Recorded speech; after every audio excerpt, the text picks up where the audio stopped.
بالله كفى وسلام على عباده الذين اصطفى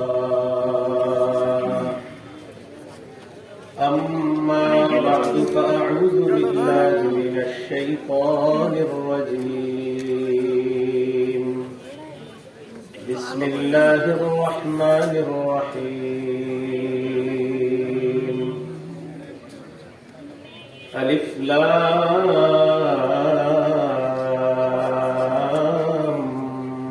ميم ذلك الكتاب لا ريب فيه هدى للمتقين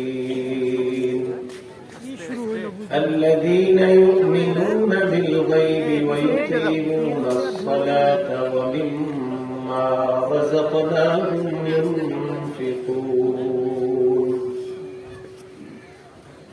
اللهم صل على محمد وعلى آل محمد كما صليت على إبراهيم وعلى آل إبراهيم إنك حميد مجيد اللهم بارك على محمد وعلى آل محمد كما باركت على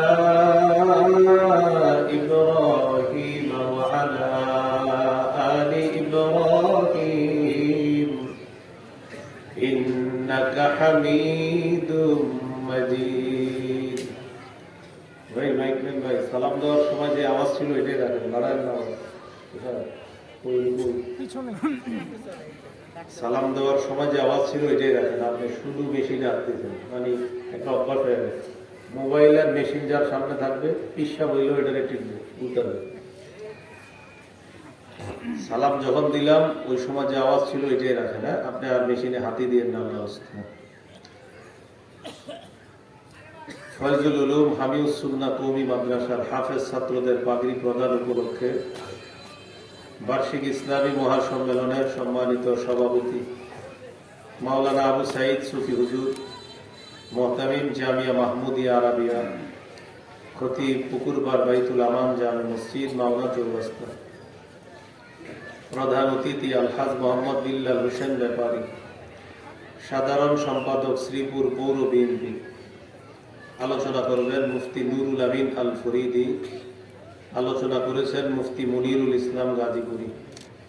বিশেষ অতিথিবৃন্দ, মাহফিল পরিচালনা মাওলানা আশরাফুল ইসলাম মুদাররিস পত্র মাদ্রাসা।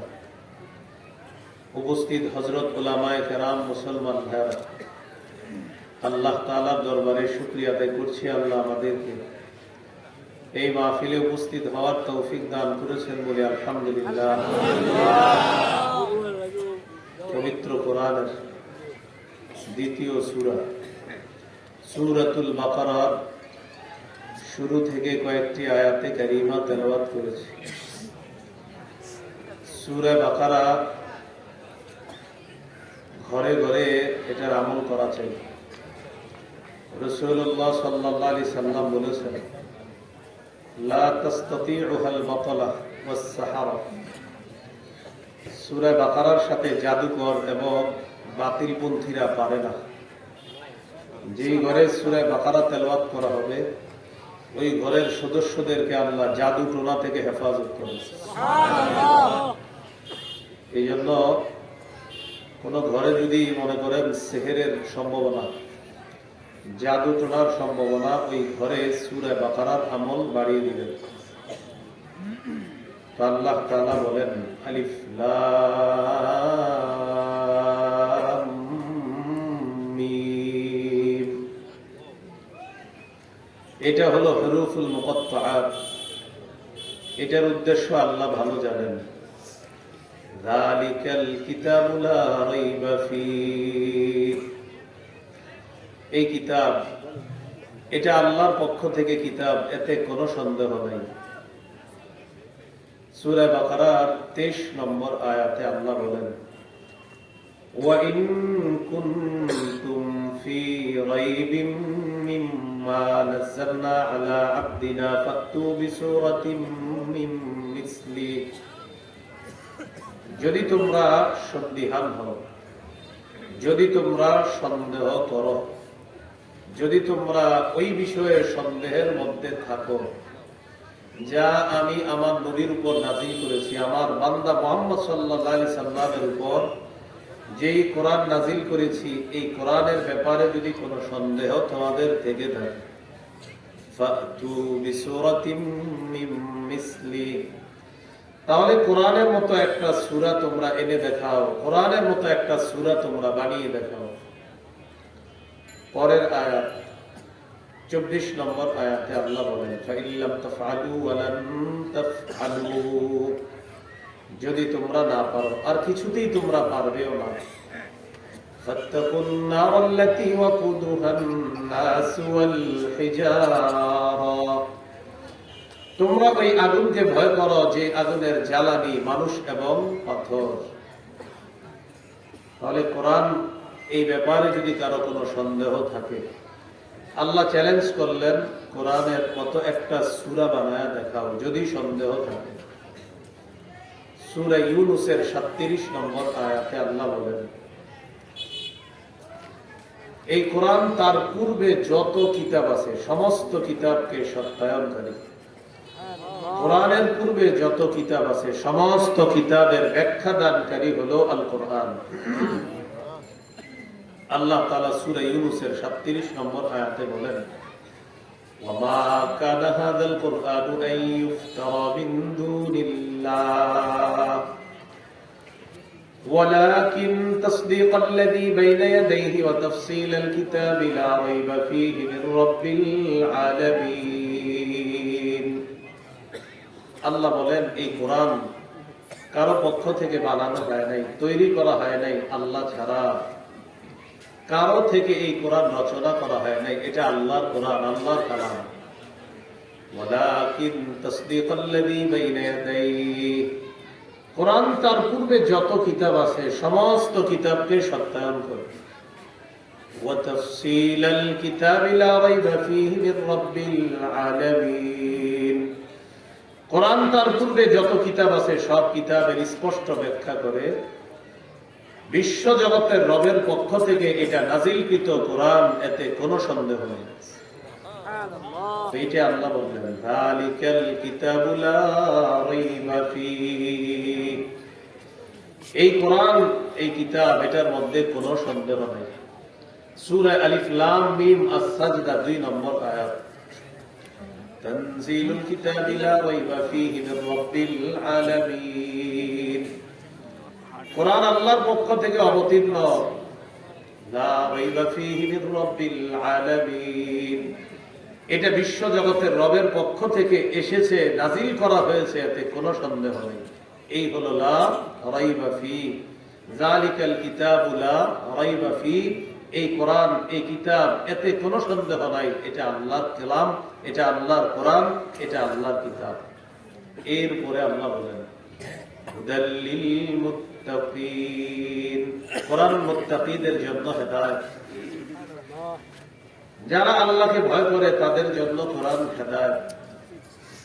কোরআন যারা পড়বে, কোরআন যারা শুনবে, কোরআনের মজলিসে যারা বসবে, এই কোরআন তাদেরকে অধিক সোজা রাস্তা, যে এই রাস্তাটা কোরআন দেখায় দেবে। সুবহানাল্লাহ। আল্লাহ তাআলা বলেন, ইন্না হাযাল কুরআনা ইয়াহদি লিল্লাতী হিয়া আকওয়াম, নিশ্চয়ই এই কোরআন এমন রাস্তা দেখায় যেটা অধিক সোজা, অধিক সহজ। এই রাস্তা সবচাইতে সোজা, সবচাইতে সরল যে রাস্তাটা, এই রাস্তার সন্ধান কোরআন দিয়ে দেয়। শর্ত হলো কোরআনের পথে আপনি চলতে হবে। এই কথাটাই নবীজি দাওয়াত দিয়েছেন। আল্লাহ তাআলা বলেন, কুল হাদিহি সাবিলি আদউ ইলাল্লাহ আলা বাসীরাতিন আনা ওয়া মান ইত্তাবাআনি। নবী আপনি বলেন, এটা আমার রাস্তা, আমি এবং আমাকে যারা অনুসরণ করে, আমি এই রাস্তার দিকে মানুষকে জেনে বুঝে আহ্বান করি, এই রাস্তার দিকে মানুষকে জেনে বুঝে আহ্বান করি। সূরা শুরা 52 নম্বর আয়াতে আল্লাহ বলেন, ওয়ালাকিন জাআলনাহু নূরান নাহদি বিহি মান নাশাউ মিন ইবাদিনা। আল্লাহ তাআলা বলেন, এই কোরআনকে আমি বানিয়েছি আলো। এই আলোর মাধ্যমে আমার বান্দাদের মধ্য থেকে যাকে চাই আমি আল্লাহ তাকে হেদায়েত দান করে দেই। সুবহানাল্লাহ। শর্ত, কোরআন পড়তে হবে, কোরআনের কাছে আসতে হবে। قال رسول الله صلى الله عليه وسلم من جعله امامه قاده الى الجنه। কোরআন যে সামনে রাখবে, কোরআন অনুযায়ী যে আমল করবে, কোরআন তাকে টানতে টানতে জান্নাতে নিয়ে যাবে। সুবহানাল্লাহ। قال رسول الله صلى الله عليه وسلم إن لله أهلين من الناس قالوا من هم يا رسول الله قال أهل الله أهل القرآن وخاصته وفي رواية أهل القرآن أهل الله وخاصته। নবীজি বলেন, মানুষের মাঝে কিছু মানুষ আছে যারা আল্লাহর বিশেষ পরিবারভুক্ত, যারা আল্লাহ বিশেষ পরিবারভুক্ত। সাহাবীরা প্রশ্ন করলেন, হুজুর তারা আবার কারা? নবীজি বললেন, আহলুল কোরআন হুম আহলুল্লাহি ওয়া খাসাতুহু। যারা কোরআনওয়ালা তারা আল্লাহর পরিবার, আল্লাহর বিশেষ বান্দাদের অন্তর্ভুক্ত হয়ে যায়। সুবহানাল্লাহ। কোরআনওয়ালারা আল্লাহর পরিবার, আল্লাহর বিশেষ বান্দাদের অন্তর্ভুক্ত হয়। এই জন্য কোরআন পড়বো, আমরা কোরআন শুনবো, কোরআন অনুযায়ী আমল করার চেষ্টা করবো। আল্লাহ তৌফিক দান করেন। সহিহ বুখারীর বর্ণনা 5011 নম্বর হাদিস। কানা রাজুলুন ইয়াকরাউ সূরাতাল কাহফি ফাতাবাশশাতহু সাহাবা। এক সাহাবী রাতের বেলা সূরা কাহফ তেলাওয়াত করতেছে। হঠাৎ তিনি তাকায় দেখে তার বাসার উপরে এক খণ্ড মেঘ এসে গেছে। মেঘ খণ্ড তার বাসার উপরে আসার পর ফাজাআলা ফারাসুহু ইয়ানফিরু, তার ঘোড়াটা লাফায়। তিনি যত কোরআন পড়ে তার ঘোড়া তত লাফায়। সাহাবী কোরআন পড়া সমাপ্ত করার পর দেখে ঘোড়ার লাফানো বন্ধ হয়ে যায়, আকাশের মেঘ খণ্ড আকাশের দিকে চলে যায়। সকালবেলা আল্লাহ নবীর কাছে গেলেন, যাওয়ার পর বললেন, ইয়া রাসূলুল্লাহ, রাতের বেলা কোরআন তেলাওয়াত করছিলাম, হঠাৎ দেখি মেঘ খণ্ড আমার বাসার উপর। আমার ঘোড়াটার দিকে তাকায় দেখি ঘোড়া লাফায়, কোরআন তেলাওয়াত যত করি ঘোড়া তত লাফায়। নবীজি বললেন, তিলকাস সাকিনাতু তানাজ্জালাত বিল কুরআন। কোরআন পড়লে আসমান থেকে সাকিনা নাজিল হয়, প্রশান্তি নাজিল হয়। তুমি যখন কোরআন তেলাওয়াত করছিলে রাতের বেলা, সরাসরি আল্লাহর প্রশান্তি দুনিয়াতে আসছে। আল্লাহ তাআলা তোমাকে স্বচক্ষে ওই প্রশান্তি দেখিয়ে দিয়েছেন। এটা ছিল সাকিনা। বলেন কি ছিল? সাকিনা। সাকিনা, প্রশান্তি ছিল, সাকিনা। এই জন্য কোরআন পড়ব ইনশাআল্লাহ। উসাইদ ইবনে হুযাইর রাদিয়াল্লাহু তাআলা, নবীর এক সাহাবী, ঘোড়ার আস্থা বলে কোরআন পড়তেছে। তার পাশে তার সন্তান ইয়াহইয়া, তিনি শোয়া। তো তিনি কোরআন পড়তেছিলেন। তিনি দেখেন কি তার বাসার উপরে এক খণ্ড মেঘ, এই মেঘের ভিতরে এরকম বাতি, ছোট ছোট বাতির মতো বাতি, মেঘ খণ্ডের ভিতরে আবার বাতি। তিনি যত তেলাওয়াত করে এই মেঘ খণ্ড নিচে আসে।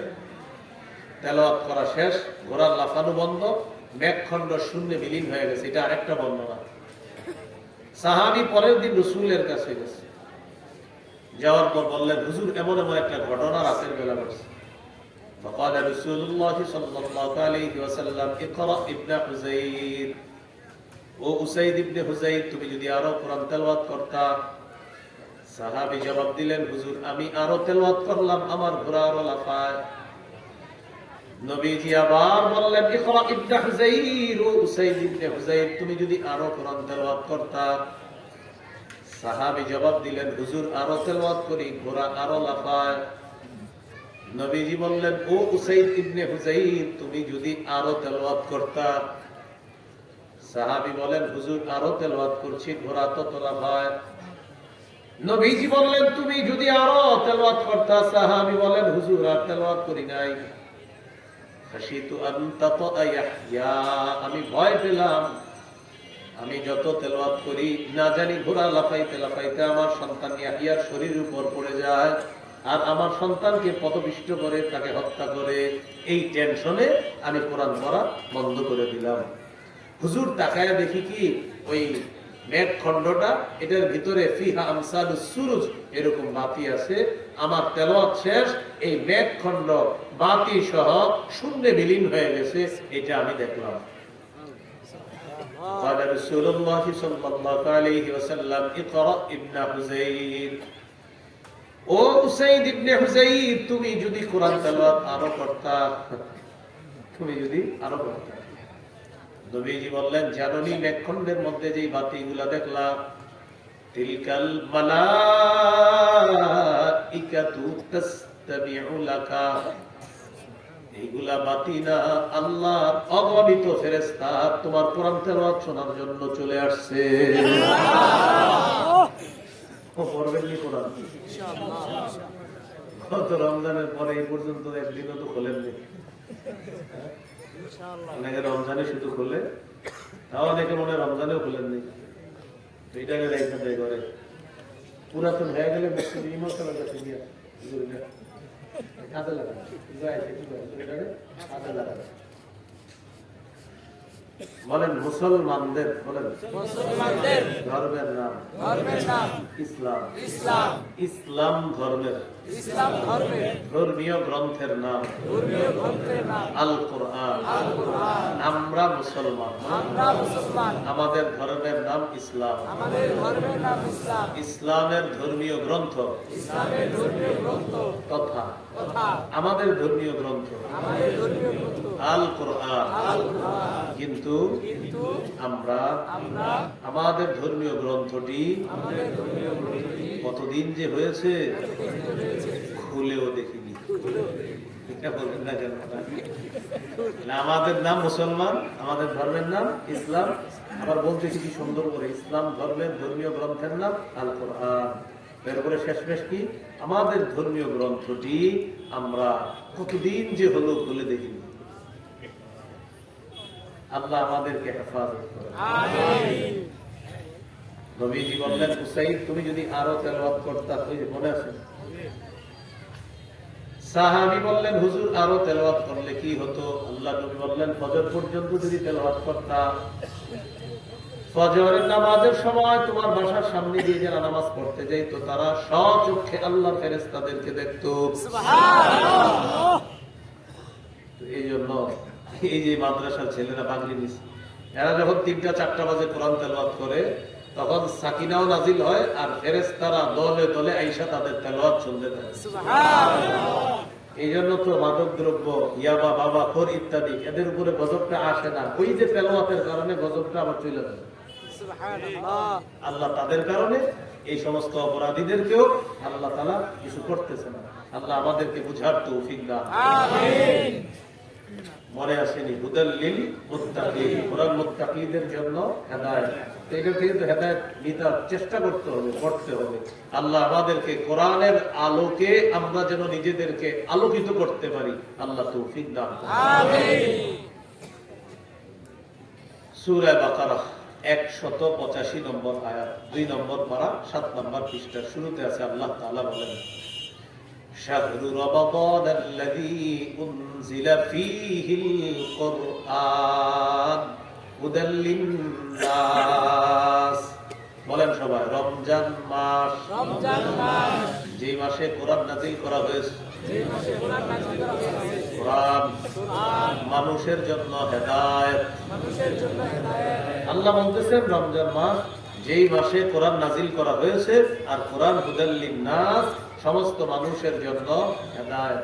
আল্লাহ তাআলা আমাদেরকে হেদায়েত গ্রহণ করার তৌফিক দান করুন, আমিন। এই হলো হুদাল লিল মুত্তাকিন। সূরা ইউনূসের 57 নম্বর আয়াতে আল্লাহ বলেন, ইয়া আইয়ুহান নাস, হে লোক সকল, قد جاءتكم موعظة من ربكم, তোমাদের কাছে এসেছে তোমাদের রবের পক্ষ থেকে ওয়াজ। ওয়া শিফাউল লিমা ফিস সুদূর, তোমাদের অন্তরের যত রোগ আছে এই রোগের জন্য আরোগ্য, শিফা। আপনাদের যাদের মন খারাপ হয় 10 মিনিট কোরআন তেলাওয়াত করেন, মন ভালো না হইলে টাকা ফেরত। 10 মিনিট কোরআন তেলাওয়াত করেন। বললাম তো আপনি, আমি বললাম, আপনি বললে তো হলো না। আপনার এখন মন খারাপ, আপনি চুপে চুপে উঠে গিয়ে কোথাও গিয়ে একটু কোরআন তেলাওয়াত করেন, আপনার মন ভালো হবে। যদি বলেন হুজুর আমি এখন তেলাওয়াত করতে মন চাইতেছে না, তাহলে হেফজখানায় চলে আসবেন। এই আমি সুন্নাহ এখানে এসে হুজুরের অনুমতি নিয়ে হেফজখানা ছাত্রদের পাশে 10 মিনিট বসে থাকবেন। বিশ্বাস করেন 10 মিনিট পর দুনিয়াবি পেরেশানি গুলা কিছুক্ষণের জন্য কোথায় যে যাবে আপনি জানবেন না। আল্লাহ অন্য এক জগতে আপনাকে নিয়ে যাবে। তাহলে অন টেস্ট আপনারা ট্রাই করতে পারবেন যে হুজুর আপনাকে বললেন আরম্ভ দেখি একটু, প্রথমে পুইরা টেস্ট করবেন, এরপরে যদি বলেন আমি পড়তে পারি না ভালো করে, হেফজখানায় গিয়ে বসে থাকেন, ইনশাআল্লাহ আপনার মন ভালো হবে, অন্তরের রোগ বিমারি ওই কোরআন তেলাওয়াত শুনতে শুনতে দূর হতে থাকবে। সুবহানাল্লাহ। ওয়া শিফাউল লিমা ফিস সুদূর। এরপরে আল্লাহ বলেন ওয়া হুদাউ ওয়া রাহমাতুল লিল মুমিনিন, যারা মুমিন তাদের জন্য এই কোরআন হেদায়েত ও রাহমাত এবং রহমত। আল্লাহ আমাদেরকে কোরআন থেকে নসিহত, কোরআন থেকে ঔষধ, কোরআন থেকে হেদায়েত, কোরআন থেকে রহমত গ্রহণ করার তৌফিক দান করুন। আমিন। সূরা আলী ইমরান 138 নম্বর আয়াতে আল্লাহ বলেন হাযা বায়ানুল লিন্নাস ওয়া হুদা ওয়া মাউইযাতুল লিল মুত্তাকিন। আল্লাহ তাআলা বলেন এই কোরআন মানুষের জন্য পথ নির্দেশক, ওয়া হুদা ওয়া মাউইযাতুল লিল মুত্তাকিন, যারা মুত্তাকি তাদের জন্য হেদায়েত, তাদের জন্য ওয়াজ, তাদের জন্য গোটা কোরআনটা হলো নসিহত। অসুস্থতার মধ্যে আছেন, আপনার রোগ বিমারি দূর হয় না, এখন আপনার চিন্তা ভাবনা হলো আমি মুসলমান, আমার ধর্মীয় গ্রন্থের নাম আল কোরআন, দেখি কোরআনে কোনো সমাধান পাওয়া যায় কিনা। কোরআনের প্রথম সূরাটাই খুলে দেখেন, সূরার নাম সূরাতুল ফাতিহা, এটার নাম আরেকটা হলো সূরাতুশ শিফা। যে সূরার নাম হলো সূরাতুশ শিফা মানে আরোগ্যদানকারী সূরা। সাহাবীরা কয়েকজন জিহাদের ময়দানে যায়, যাওয়ার পর সাহাবীরা এক এলাকার মধ্যে গিয়ে বললেন আমাদের খাবারের প্রয়োজন, মেহমানদারির ব্যবস্থা করো। এলাকাবাসী জবাব দিল তোমাদের মেহমানদারি করবো না। খ্রিস্টান ছিল তো মেহমানদারি করে নাই, চলে আসছে সাহাবীরা। খ্রিস্টান লিডারের বিচ্ছু কামড় দিচ্ছে। বিচ্ছু কামড় দেওয়ার পর ওই লিডারকে কবিরাজ, ওজা, ঝাড়ফুঁক সব করতেছে, কিন্তু ভালো হইতেছে না। এখন মুসলমানদের কাছে আসছে, আসার পর আমির সাহেব যিনি তাকে বললেন আচ্ছা তোমাদের মাঝে ঝাড়ফুঁক করে এরকম কেউ আছে? আমির সাহেব বললেন আছি, কিন্তু ঝাড়ফুঁক করবো না। কেন করবা না? খানা চাইছিলাম, মেহমানদারি করতে বলছিলাম, আমরা বিপদে পড়ছি, মেহমানদারি করছিলাম, তখন ঝাড়ফুঁক করবো না। তারা বললো তোমরা ঝাড়ফুঁক করো, আসো একটু ফু দিবা, ফু দেওয়ার পর যদি আমাদের নেতা ভালো হয় 30টা বকরি দিবে। তিনি গেছেন, যাওয়ার পর কি জানি পড়লেন, পড়ার পর নেতাকে ফু দিছে, ভালো হয়ে গেছে। বকরি কয়টা? 30টা বকরি নিয়ে আসছে। আসার পর সাহাবীদের মধ্যে পরামর্শ শুরু হয়ে গেল এই বকরি আমরা খাবো কিনা। কেন? ফু দিয়া বকরি পাইছেন, খাওয়া যায় কিনা মাসালা তো জানেন। রাসূলুল্লাহ সাল্লাল্লাহু আলাইহি সাল্লামের কাছে গেলেন মাসালা জিজ্ঞাসা করার জন্য।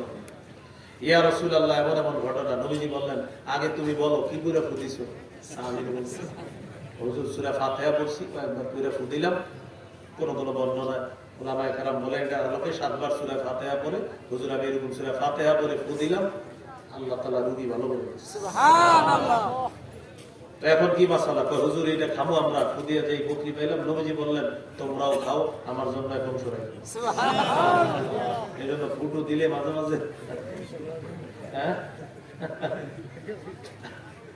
আমারও দেওয়া লাগবে না, বললাম আর কি।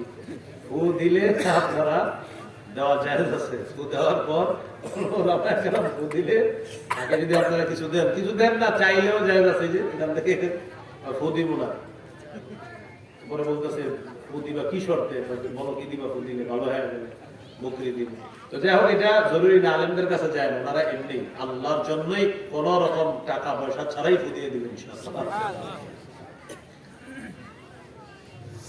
তো কোরআন আরোগ্য, কোরআন শিফা।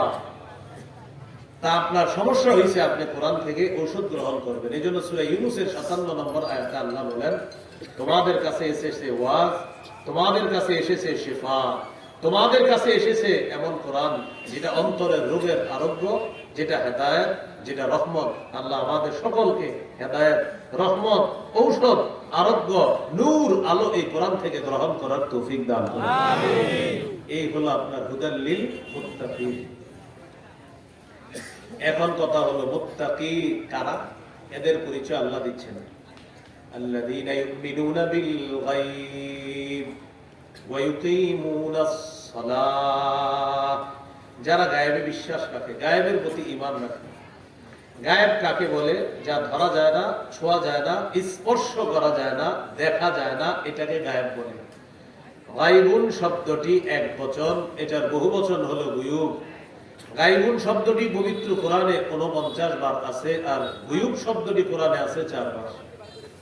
কোরআনে গায়বুন শব্দটি আছে 49 বার, এটার বহু বচন হলো গুয়ুব। গুয়ুব শব্দটি কোরআনে আছে 4 বার। তাহলে গায়েব মানে দেখা যায় না, ছোঁয়া যায় না, ধরা যায় না, স্পর্শ করা যায় না, এটা হলো গায়েব। এই গায়েবের প্রতি যে ঈমান রাখে, মুত্তাকির 1 নাম্বার বৈশিষ্ট্য, আল্লাহকে না দেখেও বিশ্বাস করে সে মুত্তাকি। সুবহানাল্লাহ।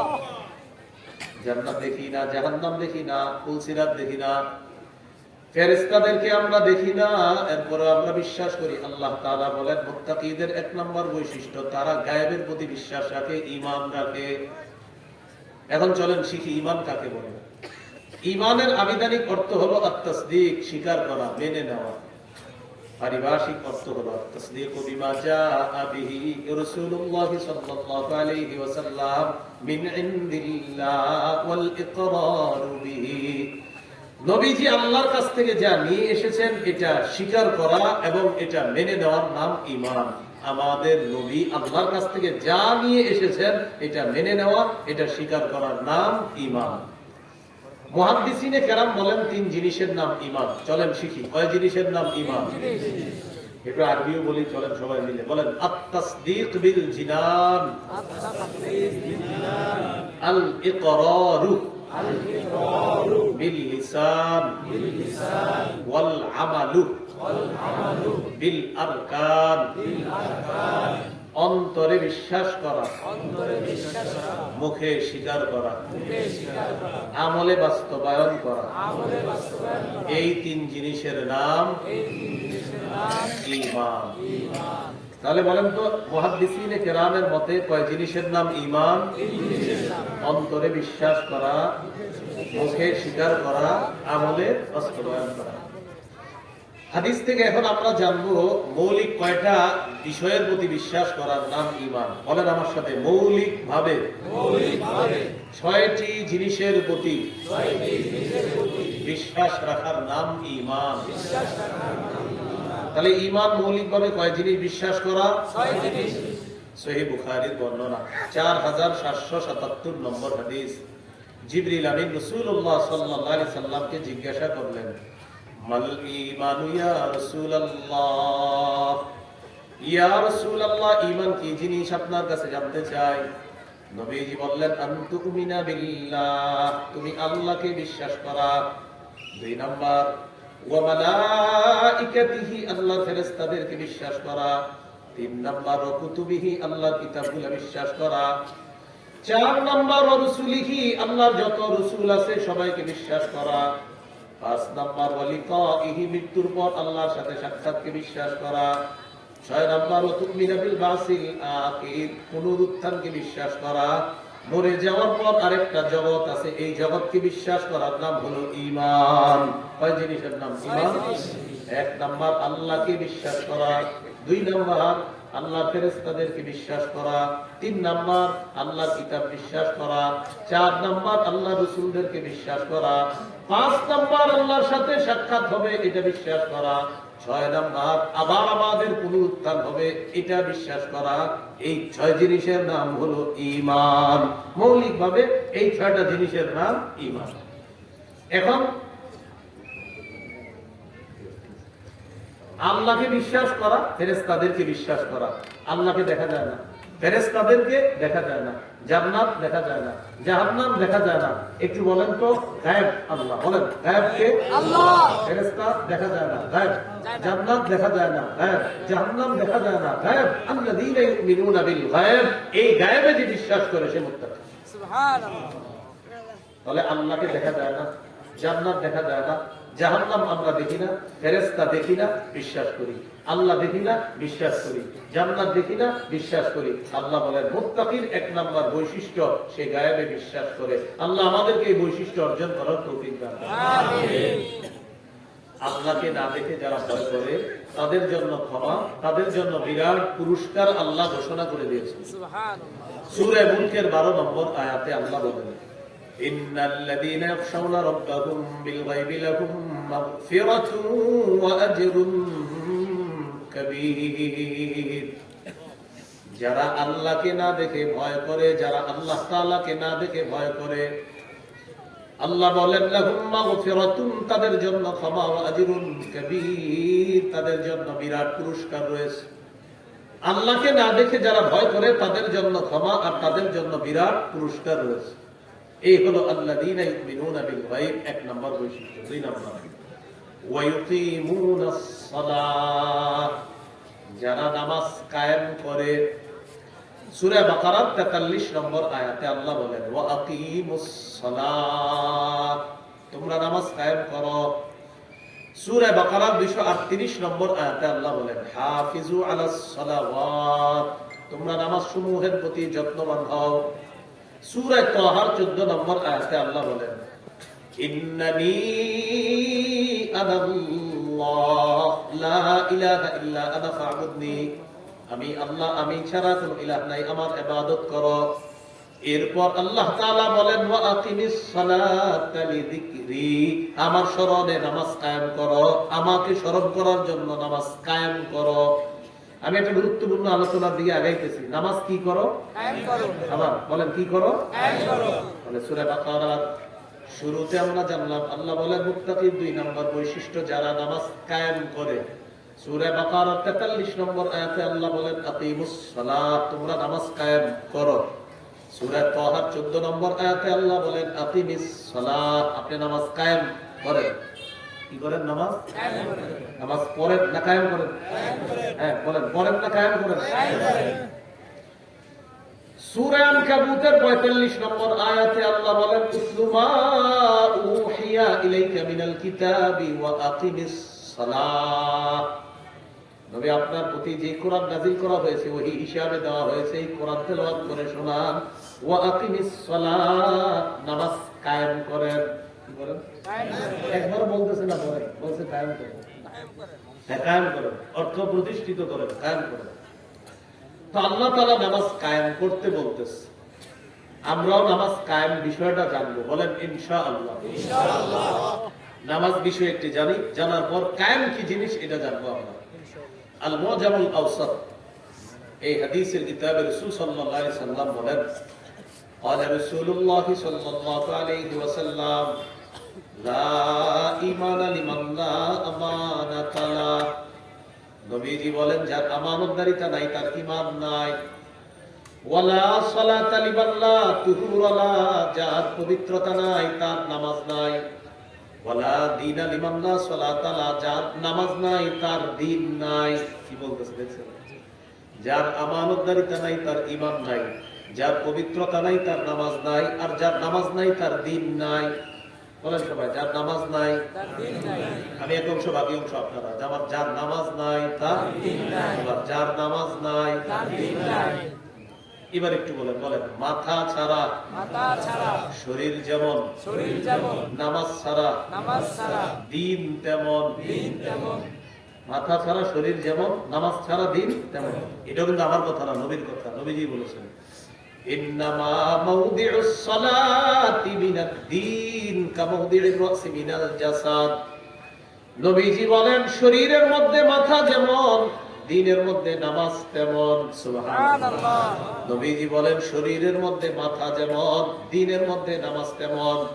মাথা ছাড়া যেমন তোমার শরীর নাই, নবী বলেন নামাজ ছাড়াও তোমার দ্বীন নাই।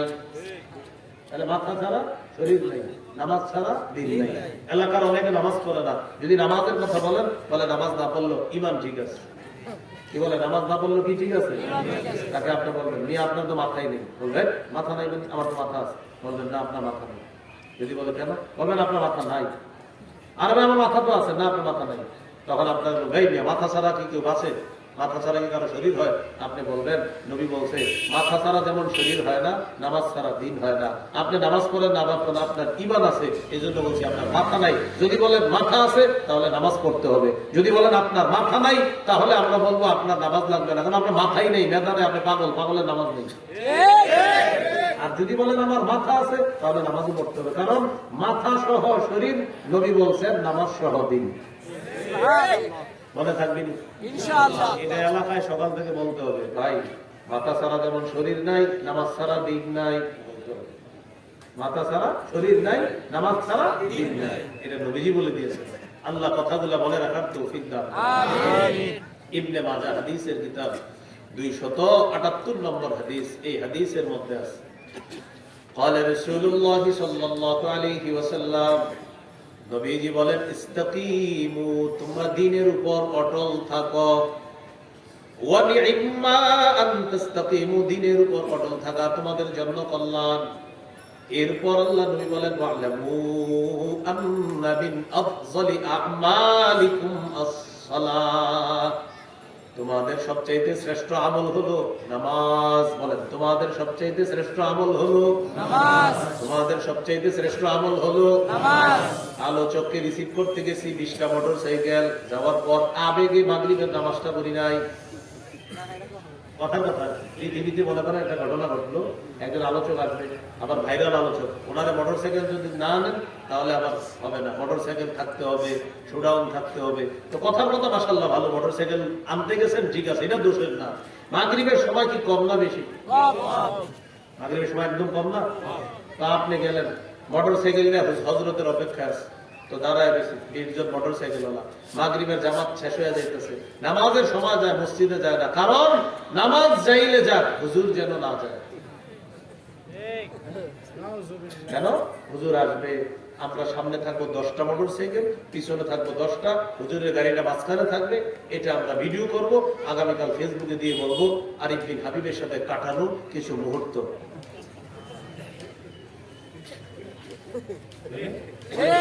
নামাজ রিসিভ করতে যায় না, আবেগে নামাজ পড়ে না, আমি এত খুশি আর নামাজ পড়ে না। এটা হয় না আর কি, সাধারণ পৃথিবীতে হয়।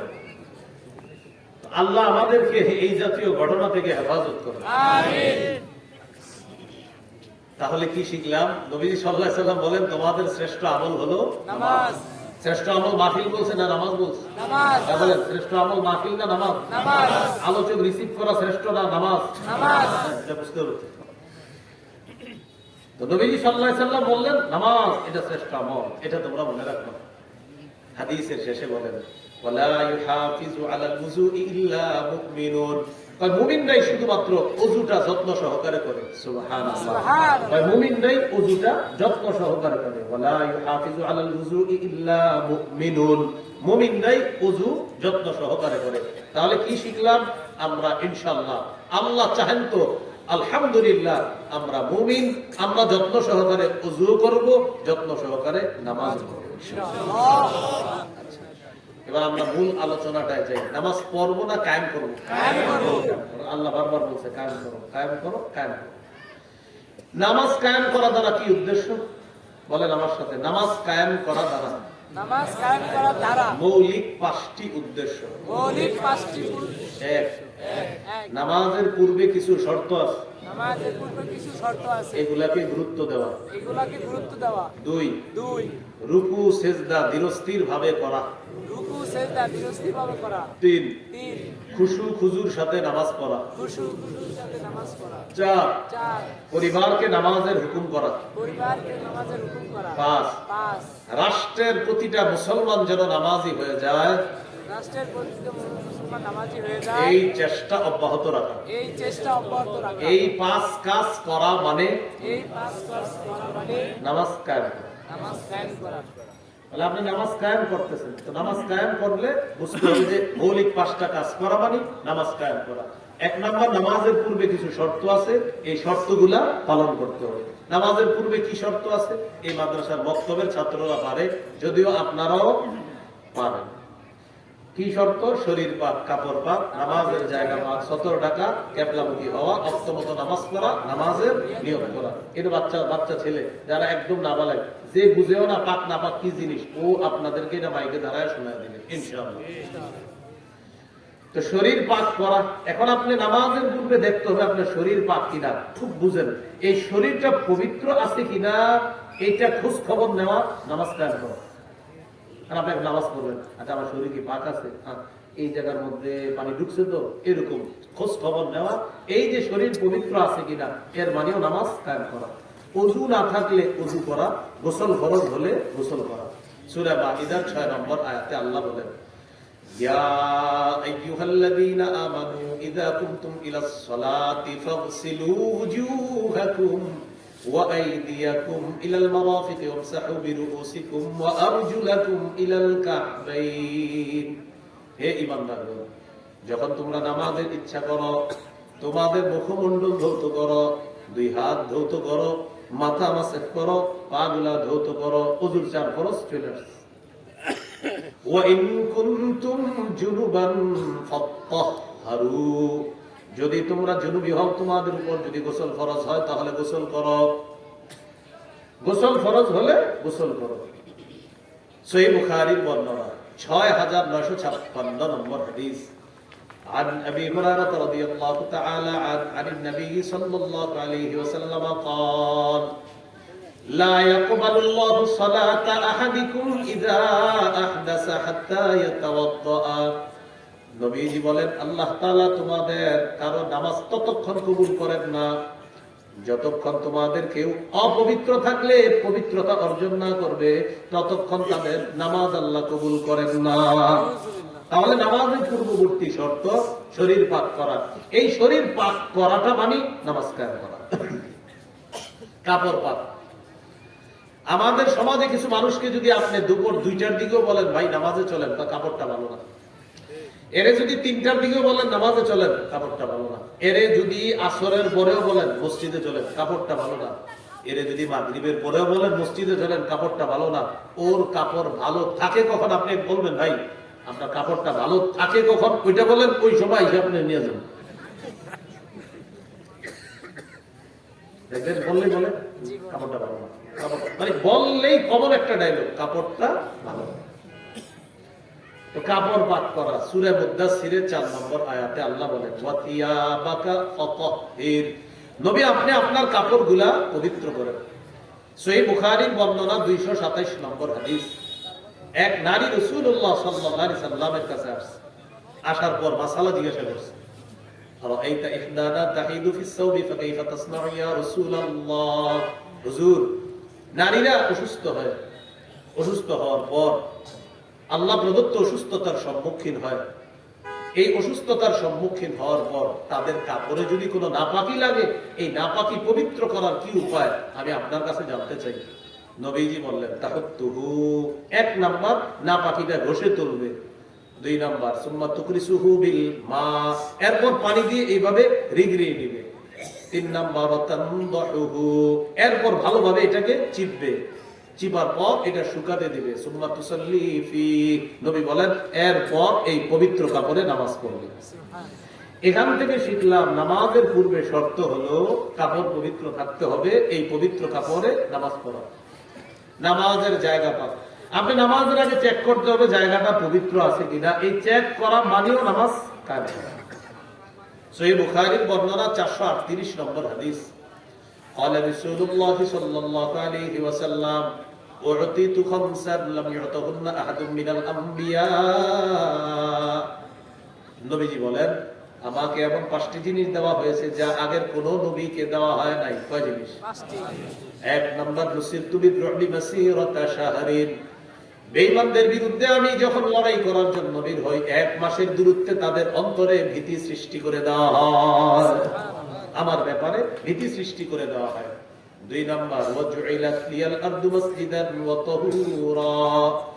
নবীজি বলেন, সারা পৃথিবীর জমিনটা আমার জন্য, গোটা জমিনটা পবিত্র এবং মসজিদ বানানো হয়েছে। গোটা জমিনটা সেজদার স্থান, গোটা জমিন পবিত্র বানানো দেওয়া হয়েছে। নবী বলেন, আমার কোন উম্মত যেখানেই নামাজের সময় হবে, আশেপাশে ইবাদত খানা নাই, মসজিদ নাই, সে ওখানেই নামাজ পড়বে, আল্লাহ তার নামাজ কবুল করবে। সুবহানাল্লাহ। এখান থেকে বোঝা যায় নামাজের জায়গা এটা পাক আছে আমাদের জন্য। আমরা যদি এটাকে নাপাক করি, তাহলে এটাকে আমরা পবিত্র বানানোর চেষ্টা করব ইনশাআল্লাহ। তাহলে শরীর পাক, কাপড় পাক, নামাজের জায়গা পাক, সতর ঢাকা। সূরা আরাফের 31 নম্বর আয়াতে আল্লাহ বলেন, ইয়া বানি আদম খুযু যিনাতাকুম ইনদা কুল্লি মসজিদ। হে আদম সন্তান, প্রত্যেক নামাজের সময় তোমরা বেশভূষা ধারণ করো। এ আদম সন্তান, প্রত্যেক নামাজের সময় তোমরা বেশভূষা ধারণ করো। তাহলে সুন্দর পোশাকে নামাজ পড়ার চেষ্টা করা।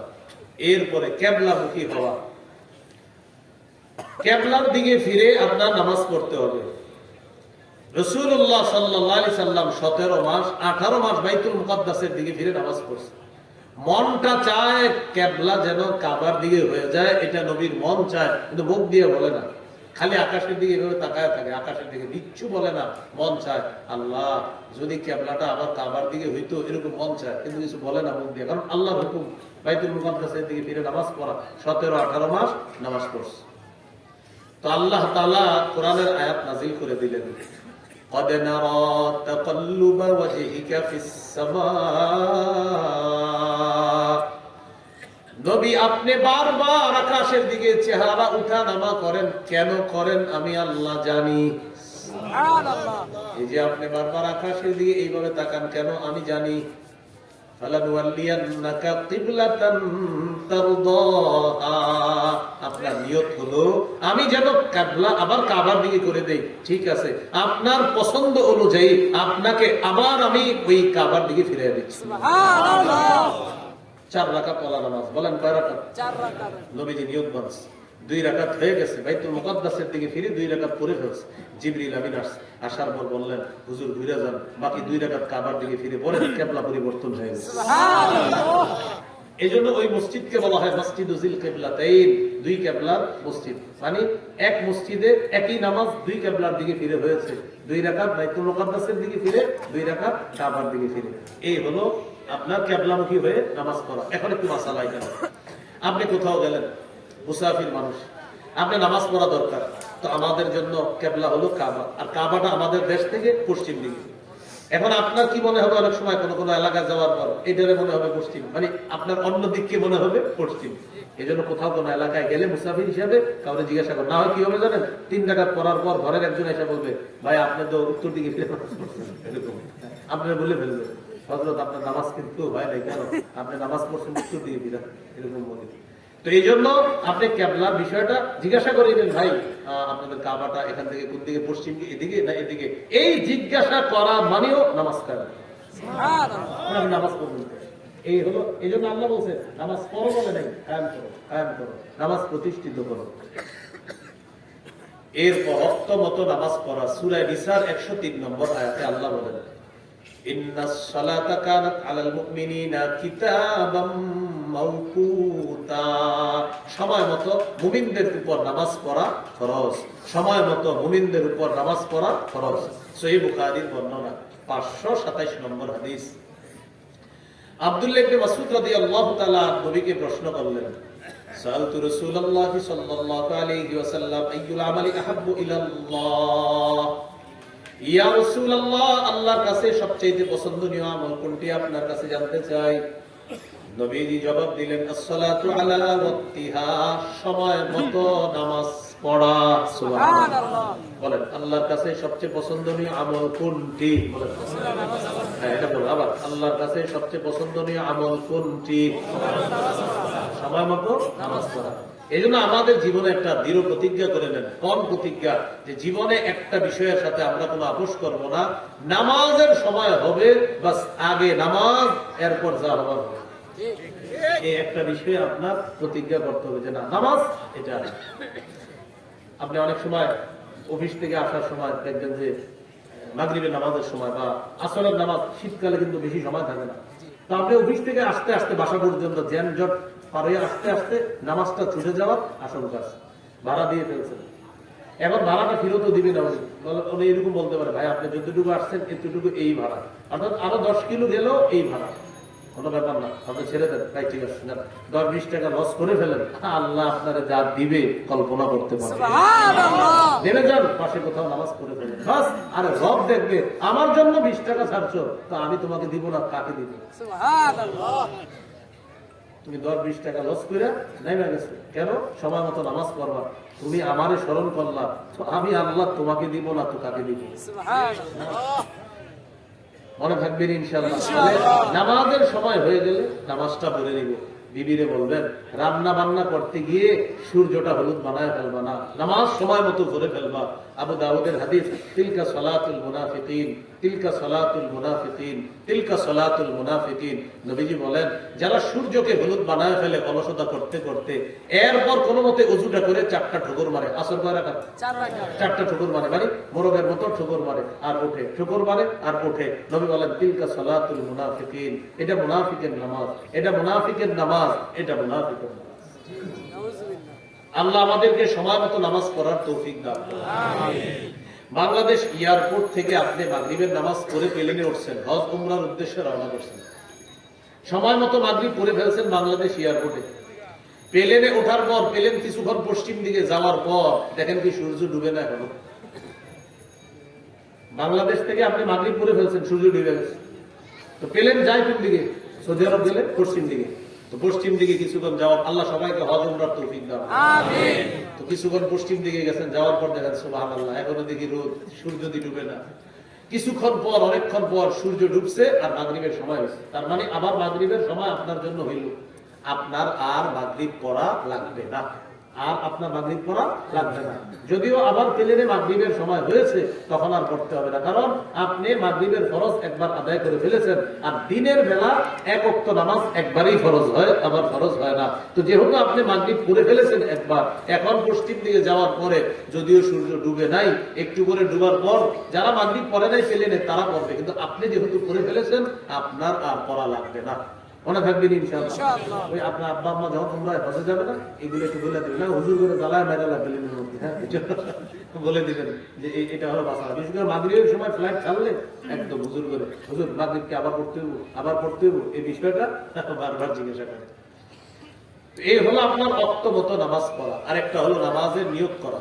সহিহ বুখারীর 1 নম্বর হাদিসের বর্ণনা, ওমর ইবনুল খাত্তাব রাদিয়াল্লাহু তাআলা আনহু বর্ণনা, তিনি বলেন, ইন্নামাল আ'মালু বিন্নিয়াত। রাসূলুল্লাহ সাল্লাল্লাহু আলাইহি সাল্লাম বলেছেন, আমলের প্রতিদান বিশুদ্ধ নিয়তের সাথে। বলেন, আমলের প্রতিদান কিসের সাথে?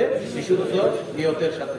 আল্লাহ আমাদের সকলকে বিশুদ্ধ নিয়তের সাথে যেন নামাজ পড়তে পারি, আল্লাহ তৌফিক দান করেন। আমিন। মনে আসেনি নামাজ কায়েম দ্বারা কয় উদ্দেশ্য? 5টা। 1 নাম্বার, নামাজের পূর্বের শর্তগুলোর প্রতি গুরুত্ব দেওয়া। 2 নাম্বার, আল-মুহাফাযাতু আলা রুকু'i ওয়াস সুজুদ, রুকু সিজদা ধীরস্থির ভাবে করা, যত্নবান হওয়া। সহিহ বুখারীর 757 নম্বর হাদিস।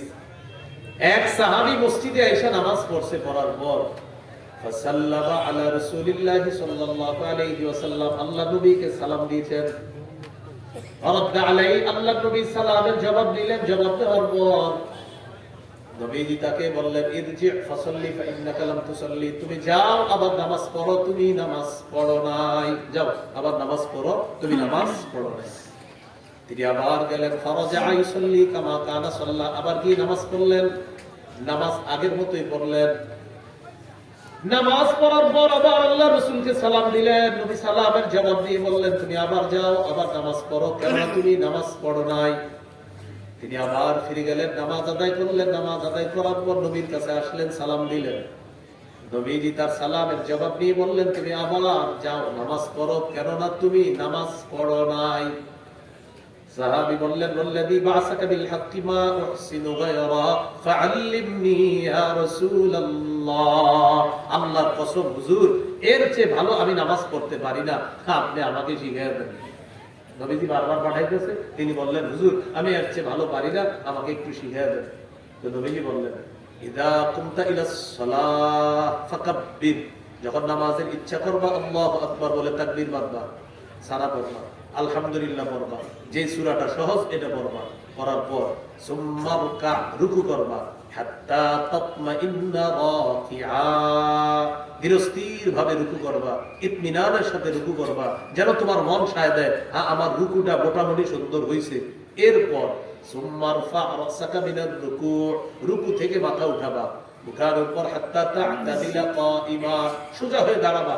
আমরা অনেকে বাঁকা হয়ে থাকে, রুকু থেকে উঠার পর ইমাম সাহেবের বুঝায়, হুজুর তাড়াতাড়ি সিজদায় যান, আমি বাঁকা হয়ে আছি, তাড়াতাড়ি যান। এরকম কিন্তু করবেন না, সোজা হয়ে দাঁড়াবেন। সুম্মাসজুদ, এরপর সিজদা করবা, হাত্তা তা'তাদিলা সাজিদা হাত্তা তাতমাইন্না সাজিদা, ধীরস্থির ভাবে সিজদা করবা। এরপর দুই সিজদার মাঝখানে বসবা, সোজা হয়ে বসবা। অনেকে বাঁকা হয়ে থাকে, দুই সিজদা এক, আবার মাঝখানে বাঁকা হয়, এটাও বুঝায় হুজুর সিজদা আরেকটা তাড়াতাড়ি দেন। এরকম কিন্তু করা যাবে না, দুই সিজদার মাঝখানে সোজা হয়ে বসবেন। ভাই এটা একটু শোনেন, অনেকে এমন ভাবে বাঁকা হয় দুই সিজদার মাঝখানে যে আপনার দুই সিজদা মিলে সিজদা হয় একটা। দুই সিজদার মাঝখানে এতটাই বাঁকা হন আপনি যে মানে এক সিজদা দেওয়ার পর আরেকটা দেখবেন, আপনি ম্যাক্সিমাম দেখবেন একটা দিয়ে চলে যাচ্ছে। উনি এক সিজদা দিছে, দেওয়ার পর মোটামুটি মনে করেন এটা মানুষ, এটা মানুষ, এই সিজদা এত বসবে কি এই পুরো এরকম, ঠিক না? কিন্তু এরকম বসে দেখেন, সিজদা দিল, এটা হাসির ছলে দিয়েন না, আপনি কালকে চেক করবেন, কালকে থেকে পেয়ে যাবেন মসজিদে। তো এইভাবে আপনার দুই সিজদা মিলে সিজদা হচ্ছে একটা। এই যে ঘটনাগুলো ঘটাইতেছেন, নামাজ কায়েম হচ্ছে না, বলতেছে আল্লাহ নামাজ কায়েম করো, কায়েম করো, কায়েম করো, নামাজ কায়েম হচ্ছে না। দুই সিজদার মাঝখানে সোজা হয়ে বসা, এই সোজা হয়ে বসার পর আরেক সিজদা করবা। নবীজি বললেন, এই হলো তোমার এক রাকাত। জিন্দেগিতে যত নামাজ পড়বা এইভাবে এই রাকাতটার মতো সব রাকাতগুলো পড়বা, মনে থাকবেনি সবার ইনশাআল্লাহ। তো রাসূলুল্লাহ সাল্লাল্লাহু আলাইহি সাল্লাম এটা বলে দিলেন, তাকে নামাজ শিখিয়ে দিলেন যে এইভাবে যদি নামাজ পড়ো প্রিয় ভাইরা, তাহলে আমাদের নামাজটা নামাজ হয়ে আল্লাহর কাছে যাবে। সুবহানাল্লাহ। সহিহুল জামে হাদিসের কিতাব 1671 নম্বর হাদিস, এই হাদিসের মধ্যে আসছে, ইন্নাল আবদা ইযা কামা ইলাস সালাহ উতিয়াত বিযুনুবিহি কুল্লিহা ফাউদিআত আলা আতিকাইহি, বান্দা যখন নামাজে দাঁড়ায় তার গুনাহগুলা স্তূপ আকারে তার ঘাড়ের মধ্যে রেখে দেওয়া হয়। কুল্লামা রাকাআ আও সাজাদা তাসাকাতাত আন, বান্দা যখন রুকু করে, যখন সিজদা করে, তার গুনাহগুলা ঝরে পড়া শুরু হয়ে যায়। সুবহানাল্লাহ। তাহলে একটু আমার সাথে বলেন, বলেন রুকু হবে ততক্ষণ, রুকু হবে ততক্ষণ, রুকু হবে ততক্ষণ, রুকু হবে ততক্ষণ, গুনাহ ঝরাতে চাই যতক্ষণ। ছড়াতে চাই যতক্ষণ। রুকু করলে গুনাহ ঝরে, রুকু করলে কি ঝরে? গুনাহ ঝরে। এবার বলেন সিজদা হবে ততক্ষণ, সিজদা হবে ততক্ষণ, গুনাহ ঝরাতে চাই যতক্ষণ। গুনাহ ছড়াতে চাই যতক্ষণ। তাহলে সিজদা ততক্ষণ হবে যতক্ষণ আমার গুনাহ ঝরাতে চাই। তাহলে সুন্দর মতো বলবেন, রুকু ততক্ষণ হবে যতক্ষণ গুনাহ ঝরাতে চাই, সিজদা ততক্ষণ করব যতক্ষণ আমার গুনাহ আমি ঝরাতে চাই। আল্লাহ আমাদের সকলকে রুকু সিজদাগুলা ধীরস্থির ভাবে করার তৌফিক দান করুন। তাহলে রুকু সিজদা সুন্দরভাবে করা মানিও নামাজ কায়েম। 3 নাম্বার, আল মুহাফাজাতু আলাল খুশুই ওয়াল খুজু, খুশু খুজুর সাথে নামাজ পড়া। ছোটবেলা থেকে বলতে শুনতে বড় হয়েছি খুশু খুজু, খুশু খুজু। এখন খুশু খুজু কাকে বলে? বলেন, খুশু এর সম্পর্ক কলবের সাথে, কলবের সাথে, খুজু এর সম্পর্ক হুজুরের সম্পর্ক অঙ্গ প্রত্যঙ্গের সাথে। তাকান আমার দিকে সবাই, আল্লাহু আকবার বলে নামাজে দাঁড়াইলাম, আমার হাত আল্লাহর সামনে দাঁড়াইবে, পা আল্লাহর সামনে দাঁড়াইলো, কপাল আল্লাহর সামনে দাঁড়াইলো, শরীর আল্লাহর সামনে দাঁড়াইলো, কপাল একটু পরে সেজদা করলো, নাক সেজদা করলো, হাত সেজদা করলো, হাঁটু সেজদা করলো, দুই পা সেজদা করলো, তাহলে আমার অঙ্গ প্রত্যঙ্গ গুলা আল্লাহর জন্য ইবাদত করলো। এটা খুজু হলো, খুজু, এটা খুজু। অঙ্গ প্রত্যঙ্গ আল্লাহমুখী হয়ে ইবাদত করছে, এটা খুজু হলো। কিন্তু আমার কলবে ছিল, আরে জমিনটা 5 লাখ হইতেছে, 6 লাখ হলে ছেড়ে দিতাম, এটা হলো কলবের মধ্যে, খুশু হলো না। কারণ খুশুর সম্পর্ক কলবের সাথে। তাহলে আবার বলছি, দেখেন, আল্লাহু আকবার, আল্লাহর সামনে রুকু করছি, সেজদা করছি, আল্লাহকে রুকু করতেছি, সেজদা করতেছি, সুবহান রাব্বিয়াল আযীম, সুবহান রাব্বিয়াল আ'লা, সামি আল্লাহু লিমান হামিদা, রব্বানা ওয়া লাকাল হামদ ওয়া লাকাল হামদ হামদান কাসীরান তাইয়্যিবা। রব সব আপনাকে খুশি করার জন্যই বলতেছি। এগুলা খুশু, সব অঙ্গ প্রত্যঙ্গের সাথে। এবার কলবের মধ্যে আছে, হ্যাঁ কলবেও আছে, আল্লাহ আমি আপনাকে কিন্তু খুশি করতেছি, এটার নাম হবে খুশু। তাহলে একটা খুশু আর একটা খুশু। তাহলে দেখে আপনারা জবাব দিবেন, খুশুর সম্পর্ক জানি কার সাথে? কলবের সাথে। খুশুর সম্পর্ক অঙ্গ প্রত্যঙ্গের সাথে। আমরা মাঝে মাঝে বলি, মাশাআল্লাহ হুজুর যে খুশু হুজুর সাথে নামাজ পড়ে না, হুজুর খুজুর সাথে পড়ে, এটা আপনি দেখা সম্ভব। খুশুর সাথে পড়ে কিনা এটা শুধু আল্লাহ দেখে। কি বলি আমরা? হুজুরের নামাজটা মাশাআল্লাহ খুশু হুজুর সাথে, খুজুর সাথে বলেন, উনি সেজদা করে সুন্দর, রুকু করে সুন্দর, ওনার কপাল রাখা সুন্দর, খুজু। খুশু কিনা এটা আল্লাহ জানে। কারণ খুশুর সম্পর্ক আমাদের সাথে। খুশুর সম্পর্ক কিসের সাথে? ওলামায়ে হযরত রে একটা আয়াত পড়লে আপনারা বুঝবেন, আলাম ইয়ানিল লাযীনা আমানু আন তাখশা কুলুবুহুম, আন তাখশা কুলুবুহুম, খাশা ইয়াখশা সম্পর্ক কলবের সাথে, আন তাখশা কুলুবুহুম। ঈমানদারদের জন্য এখনো কি সময় হয় নাই? আন তাখশা কুলুবুহুম, তাদের অন্তরগুলা নত হবে, বিনয় হবে, এখনো কি তাদের সময় হয় নাই? তাহলে খুশুর সম্পর্ক কলবের সাথে। মনে থাকবেন ইনশাআল্লাহ। দেখি আপনারা একটু বলেন তো, খুশুর সম্পর্ক কার সাথে? অঙ্গ প্রত্যঙ্গের সাথে। খুশুর সম্পর্ক কলবের সাথে। তাহলে কলবে যদি অন্য কিছু থাকে, খুশু হলো, কিন্তু খুশু কি হলো না। তাহলে বলেন তো, অঙ্গ প্রত্যঙ্গ কার ইবাদত করবে? আল্লাহ। কলব কার ইবাদত করবে? আল্লাহ। তাহলে কলব এবং অঙ্গ প্রত্যঙ্গ আল্লাহর ইবাদত করলে এটাকে কি বলা হবে? খুশু। খুশু। আল্লাহ মনে রাখার তৌফিক দান।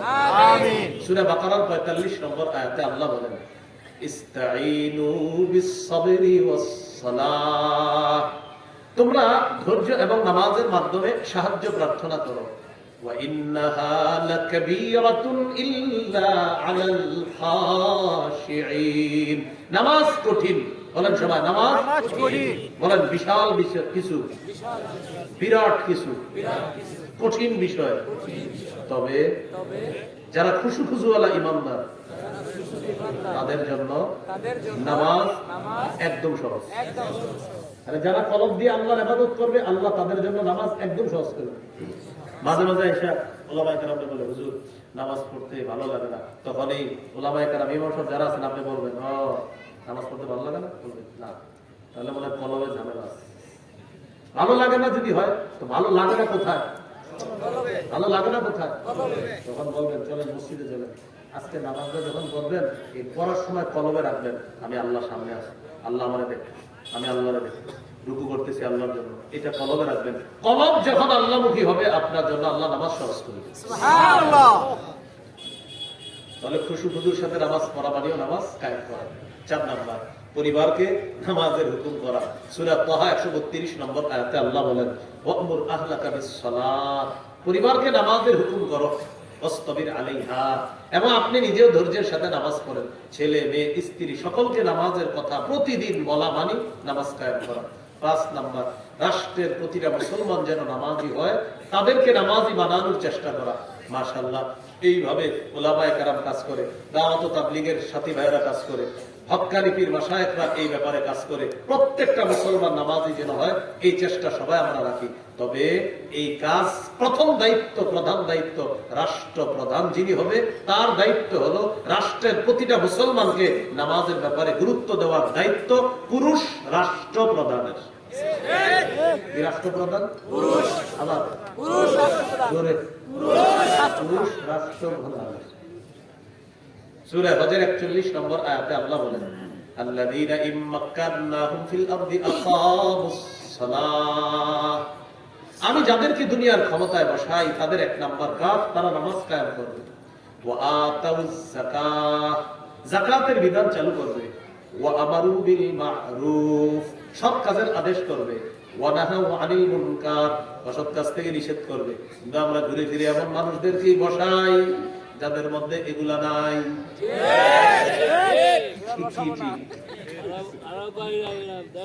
এজন্য চিন্তা ভাবনা করে পুরুষ কোন রাষ্ট্র নায়ক যিনি এই চারটা মৌলিক কাজ করবে, আল্লাহর কাছে দোয়া করতে হবে, আল্লাহ যিনি নামাজ কায়েম করবে, যিনি যাকাতের বিধান চালু করবে, যিনি সৎ কাজের আদেশ করবে, অসৎ কাজে নিষেধ করবে, আল্লাহ এমন একটা রাষ্ট্র নায়ক আমাদের দেশে আপনি দান করেন।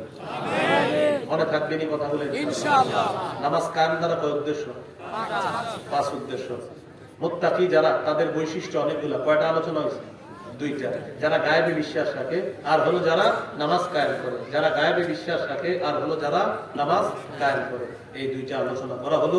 মোটামুটি কি কিছু শিখছি বলে কি আমাদের মনে হচ্ছে? আলহামদুলিল্লাহ বলেন। আলহামদুলিল্লাহ। সামনে যারা আছেন এই সামিয়ানার নিচে, তারা 2 হাত তোলেন, নামায়েন না হাতগুলা। শিখছেন কিছু? বলেন আলহামদুলিল্লাহ। কাম কাম করে বলেন আলহামদুলিল্লাহ। আসলে শিখছেন? হাত নামায়েন না। আসলে আল্লাহ যারা এখন হাত তুলছে তাদের সাথে আপনি আমাকে জান্নাতে দেখা করায় দিন। এই শর্তে, আমি উঠার পরে একজন উঠবে না, এই শর্তে। আল্লাহ এই শর্তে তাদেরকে আমার সাথে জান্নাতে দেখা করায় দিয়ে, যে আমি যাওয়ার পরে কেউ উঠবে না, কেউ মুসাফা করবে না। আমি যাওয়ার পরে যারা সুন্দর ভদ্রভাবে বসে পরে আলোচনা শুনবে, এই মানুষগুলোকে আপনি আমার সাথে জান্নাতে দেখা করায় দিয়ে আল্লাহ আপনি এই মুহূর্তে দোয়াটা কবুল করুন। এখন আমি উঠতেছি। আসসালামু আলাইকুম ওয়া রাহমাতুল্লাহ। আলহামদুলিল্লাহ। আল্লাহ রাব্বুল